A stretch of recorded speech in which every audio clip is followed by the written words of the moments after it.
Welcome to Device Help Support, your ultimate destination for everything related to device setup, troubleshooting, and optimizing your tech experiences. Subscribe to our YouTube channel for more videos related to setup, troubleshooting, and unboxing. And don't forget to press the bell icon so you don't miss our latest videos. In today's video, we will discuss how to set up Wi-Fi repeater using the WPS Push button. This is the easiest method to set up the Wi-Fi repeater within 2 minutes without any username or password.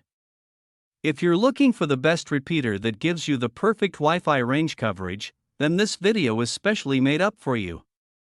So without wasting any time, let's start the setup process. I hope in the end, this video will prove helpful for you.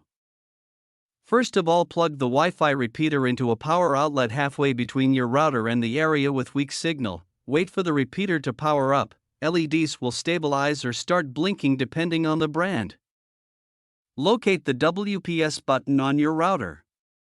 Press and hold it for about 2 to 3 seconds until the WPS LED starts blinking. This means it's searching for a device to connect. Within 2 minutes, press the WPS button on the repeater. The repeater will try to connect to the router. This can take up to a minute or two. Most repeaters will show a solid green or blue LED once the connection is successful.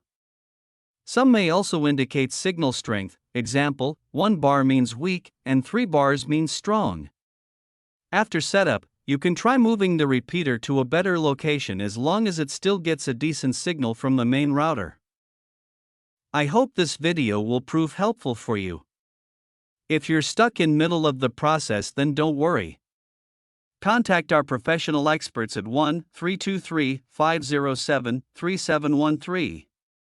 They will solve your problem as soon as possible. Thanks for watching. Don't forget to like, share and subscribe. Devices Help and Support. And also stay tuned for the more updates.